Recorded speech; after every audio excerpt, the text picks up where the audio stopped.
तो दोस्तों, उड़ने की आशा के आज के एपिसोड की शुरुआत होती है एक दावत की तैयारी से। घर पर एक आदमी एक पार्सल लेकर आता है और बताने लगता है कि ये किशोर जी ने भेजा है। तभी इतने में परेश को किशोर का फोन आता है। फोन रखने के बाद परेश खुशी से ऐलान करता है कि किशोर का जो जमाई है ना, उसके मामा का मटन का बिजनेस है, तो उन्होंने किशोर के परिवार को और हमारे परिवार को ये मटन भेजा है पार्सल में। वो कहता है कि आज मौका भी अच्छा है तो पार्टी तो बनती है। इधर साइली सबके लिए मटन बनाने की जिम्मेदारी लेती है। सचिन रेणुका पर ताना मारता है, तू तो डाइटिंग ही कर और मटन हम लोग खाएंगे। रेणुका कहती है, अब क्या ही कर सकते हैं, घर में जो बन रहा है वो तो खाना ही पड़ेगा। दूसरी तरफ रोशनी को उसके नकली चाचा सुल्तान का फोन आता है। तेजस चाचा जी का नाम देखकर खुद ही फोन उठा लेता है। उधर से सुल्तान कह रहा होता है, चुटकी, तुझे मेरे भांजे की शादी में आना है। इधर तेजस कहता है, चाचा जी मैं तेजस बोल रहा हूँ, हम लोग भी आएंगे। ये बताइए शादी कहाँ पर है, दुबई में? एक काम करिए, आप टिकट भेज दीजिए, हम आ जाएंगे। लेकिन रोशनी तेजस से फोन छीन लेती है और कहती है कि अभी अभी मेरे पापा की डेथ हुई है और हम अभी भी शोक में हैं और शोक के दिनों में ऐसे शादी या फंक्शंस अटेंड नहीं करते। वो कहती है कि वो नहीं आ पाएगी और इतना कहकर फोन काट देती है। इधर तेजस रोशनी से कहता है कि वो हमेशा अपनी फैमिली से उसे दूर क्यों रखती है। रोशनी कहती है कि उसके पापा की मौत के बाद भी चाचा जी को शादी की पड़ी है और उसे ऐसी फैमिली नहीं चाहिए। तेजस को लगता है कि रोशनी अजीब बर्ताव कर रही है और वो नाराज होकर वहां से चला जाता है। इधर रोशनी मनी मन कहती है, ये तेजस का हो क्या गया है, ये मुझ पर शक कैसे कर रहा है। दूसरी तरफ इधर तेजस सीधा रेणुका के पास जाता है और उसको बताने लगता है कि कैसे रोशनी ने उसे अपने चाचा जी से बात नहीं करने दी और वो नहीं चाहती कि उनकी फैमिलीज मिले। तभी रेणुका भी कहती है ये सुनकर कि रोशनी का बर्ताव बहुत अजीब है और वो जरूर कुछ छिपा रही है। तभी इधर दरवाजे के बाहर खड़ी रोशनी ये सब सुन लेती है। वो कहती है, तेजस को तो मुझ पर शक हो रहा है, मुझे कुछ तो ऐसा करना होगा जिससे इसका विश्वास जीत पाऊं, वरना मेरे लिए प्रॉब्लम और बढ़ जाएगी।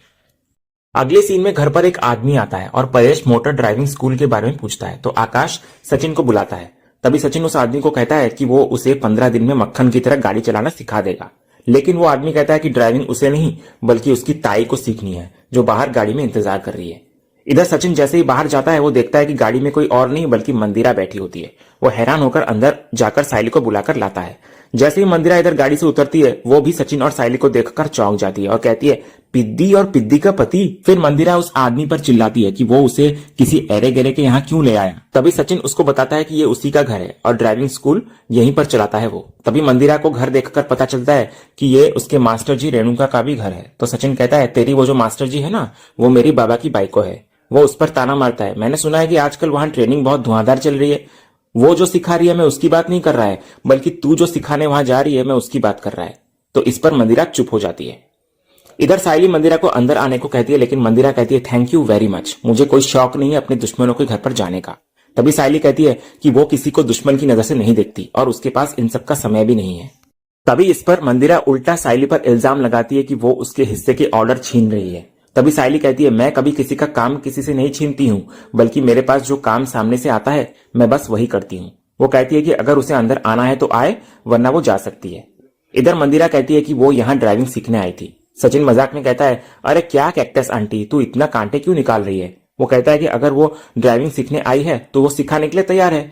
इधर साइली भी कहती है कि सचिन यहाँ का बेस्ट ड्राइवर है और वो उसे सिखा सकता है। लेकिन मंदिरा कहती है, बस बंद करो अपना ये हम साथ साथ है वाला ड्रामा। वो कहती है कि सचिन पिद्दी का पति है और वो जानबूझकर उसे सही ड्राइविंग नहीं सिखाएगा, इसलिए वो अपना पैसा और टाइम बर्बाद नहीं करेगी। सचिन कहता है, काम काम है और काम के साथ में मस्करी नहीं करता, सिखाएगा तो बराबर सिखाएगा और अगर नहीं सिखाएगा तो बिल्कुल भी नहीं सिखाएगा। और फिर सचिन एक और ताना मारता है। वो कहता है, मेरे को लगता है कि तुम्हारे बिजनेस में ना तू साइली को मार्केट से बाहर करते करते कहीं खुद ही बाहर ना हो जाए। वो कहता है कि उसे ड्राइविंग सीख कर रख लेनी चाहिए, कुछ नहीं तो वो उसे ड्राइविंग की नौकरी देगा। तभी मंदिरा कहती है, ये तो देखा जाएगा कि कौन किसको बिजनेस से बाहर निकालता है। इतना कहकर वो गुस्से में वहां से चली जाती है।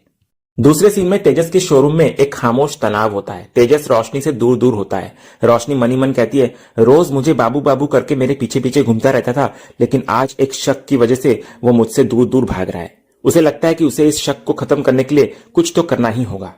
तभी इतने में दुकान पर एक टैटू आर्टिस्ट आता है। तेजस उसे भगाने की कोशिश करता है, लेकिन रोशनी उसे रोक लेती है। वो कहती है, मुझे टैटू बनवाना है। तेजस कहता है कि इसमें बहुत दर्द होता है, लेकिन रोशनी कहती है, ये टैटू मैं तुमको डेडिकेट करना चाहती हूँ क्योंकि मैं तुमसे बहुत प्यार करती हूँ। इधर फिर रोशनी अपने हाथ पर तेजस का नाम लिखवाने लगती है। उसे बहुत दर्द हो रहा होता है। तेजस पूछता है, तुम्हें दर्द हो रहा है ना? तो रोशनी खुद को मजबूत दिखाते हुए कहती है, तुम्हारा नाम लिखवाने में कैसा दर्द, और ये तो कुछ भी नहीं है, इससे और भी 10 गुना ज्यादा दर्द सहन कर सकती हूँ मैं तुम्हारे लिए। इधर टैटू बन जाने के बाद तेजस दोबारा से पूछता है कि उसे दर्द तो नहीं हो रहा, तो रोशनी कहती है अब अगर कल को मैं मर भी गई ना तो भी ये नाम मेरे हाथ पर रहेगा और मेरे साथ ही जाएगा। ये सुनकर तेजस इमोशनल हो जाता है। रोशनी भी इधर रोने का नाटक करते हुए कहती है पापा के चले जाने के बाद तुम ही तो मेरी फैमिली हो, तुम्हारे अलावा कोई नहीं है मेरा अब। इधर आखिरकार तेजस का दिल पिघल जाता है। वो कहता है आज मैं अच्छे से समझ गया बाबू कि तुम मुझको कितना प्यार करती हो। फिर वो उसे गले लगा लेता है। दूसरी तरफ घर पर तेजस रोशनी को लेकर आता है और सबको बताने लगता है कि रोशनी ने क्या किया है। वो रोशनी के हाथ का टैटू सबको दिखाता है जिस पर उसका नाम लिखा होता है। रिया इधर देखकर पूछती है ये टेम्परेरी टैटू है ना, तो रोशनी कहती है नहीं रिया ये परमानेंट टैटू है। इधर रेणुका ये देखकर बहुत खुश होती है और रोशनी की तारीफ करती है। वो कहती है कि रोशनी ने साबित कर दिया कि वो तेजस से कितना प्यार करती है। इधर सचिन तेजस पर ताना मारता है। वो कहता है खुश तो ऐसा हो रहा है जैसे इस खजूरी ने इसको ही गुदवा दिया हो इसके हाथ में। तेजस कहता है तू जलता है ना तो जलते रहे। तभी रेणुका सचिन को चुप करा देती है। वो कहती है इसको क्या पता कि असली प्यार किसे कहते हैं। सचिन कहता है कि अगर टैटू से ही प्यार साबित होता है तो रेणुका को भी परेश के नाम का टैटू अपने माथे पर बनवा देना चाहिए। इधर ये सब देखकर साइली भी कहती है कि वो भी अपने हाथ पर सचिन के नाम का टैटू बनवाएगी, लेकिन सचिन कहता है कोई जरूरत नहीं है, जिसको प्यार रहता है उसका प्यार वैसे भी दिख जाता है। वो कहता है कि ये टैटू वाला प्यार सिर्फ दिखावे के लिए होता है। इधर रिया भी आकाश से अपने नाम का टैटू बनवाने को कहती है, लेकिन आकाश कहता है तुम्हारे नाम का टैटू ऑलरेडी मेरे दिल में साइन के साथ बना हुआ है। फिर आखिर में परेश सबको समझाता है कि सबके अपने अपने प्यार जताने के तरीके होते हैं, तो इसमें सही या गलत कुछ नहीं होता। उसके बाद सब लोग वहां से चले जाते हैं, लेकिन सचिन का जासूसी कीड़ा अभी भी शांत नहीं हुआ होता है। वो सायली से कहता है ये गोचियों की रानी रोशनी अचानक से तेजस का नाम अपने हाथ पर गुदवाई क्यों? तो सायली कहती है अब वो और कोई जासूसी नहीं करने वाली। इतना कहकर वो वहां से चली जाती है और सचिन भी उसके पीछे पीछे भागने लगता है। और दूसरी तरफ रोशनी अपने कमरे में अपने टैटू को देखकर कह रही होती है चलो इस दर्द का कम से कम कुछ तो फायदा हुआ। दूसरी तरफ एक कैफे में शिखा रोशनी के टैटू को देखकर पूछती है कि क्या उसने सच में तेजस के नाम का टैटू बनवाया है। तो रोशनी कहती है तो और क्या कर सकती थी मैं, जब से उस सुल्तान का फोन आया था ना तब से तेजस मुझ पर बहुत शक कर रहा था। वो कहती है कि वो तेजस से बहुत प्यार करती है इसलिए टैटू वर्थ इट है। लेकिन फिर वो अपना डर बताती है कि कैसे काकू सचिन और सायली सब उसके पीछे पड़ गए हैं। तभी शिखा उसे और तेजस को कहीं अलग शिफ्ट होने की सलाह देती है, लेकिन रोशनी कहती है कि काकू कभी नहीं मानेंगी। उसके बाद रोशनी कहती है कि उस फ्रॉड अजय के कारण वो लोग कर्ज में डूब गए हैं और उसी की वजह से तेजस की आंखें जाते जाते बची है। वो कहती है वो जिस दिन मुझको दिख गया ना उसकी आंखें नोच लूंगी मैं। और तभी इधर किस्मत एक ऐसा खेल खेलती है जिसकी किसी को उम्मीद नहीं होती। वही फ्रॉड अजय उसी रेस्टोरेंट में आकर उसके पास वाले टेबल पर बैठ जाता है। इधर रोशनी अजय की आवाज पहचान लेती है जो कि फोन पर बात कर रहा होता है, तो वो उसके पास जाती है और अजय उसे देखकर चौंक जाता है। इधर रोशनी शिखा से कहती है कि ये वही फ्रॉड है और अजय को मारने लगती है। वो उसका कॉलर पकड़कर कहती है दूसरों के घर को अपना बनाकर हमें बेवकूफ बनाता है। इधर अजय अनजान बनने का नाटक करता है, लेकिन रोशनी शिखा को पुलिस बुलाने को कहती है। लेकिन जैसे ही शिखा फोन करने लगती है अजय इधर रोशनी को धक्का देकर वहां से भाग जाता है। इधर रोशनी और शिखा उसके पीछे भागती हैं, लेकिन वो एक ऑटो में बैठकर निकल जाता है और रोशनी एक बार फिर अजय को अपनी आंखों के सामने से जाते हुए देखती रह जाती है, लेकिन कुछ नहीं कर पाती। अगले ही पल घर पर रोशनी तेजस को आकर बताती है कि उसने उस फ्रॉड अजय को देखा था। तेजस पूछता है कि वो कहाँ मिला, तो रोशनी कहती है कि वो एक कैफे में मिला था और उसने उसे पकड़ भी लिया था, लेकिन वो उसे नहीं जानने का नाटक करने लगा और फिर उसे धक्का देकर भाग गया। तेजस कहता है तुम्हारे सामने ही तो था, तो तुमने उसको जाने कैसे दिया?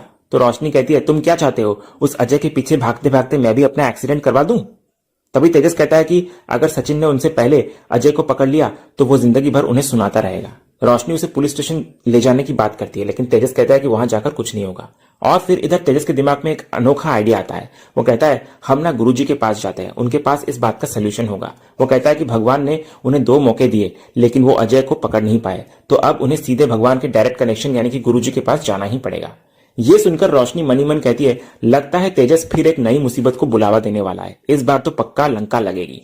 और इसी सीन के साथ ही आज का ये एपिसोड यहीं खत्म होता है। तो दोस्तों आज का ये वीडियो आपको कैसा लगा कमेंट के माध्यम से हमें जरूर कहिएगा और कमेंट में हाइप करना भी मत भूलेगा और वीडियो को लाइक शेयर सब्सक्राइब करना भी मत भूलेगा, ताकि ऐसे ही रोज लेटेस्ट एपिसोड के अपडेट्स आप टेलीविजन से पहले पा सकें। तो मिलते हैं हम एक नए एपिसोड के रिव्यू में, तब तक के लिए नमस्कार।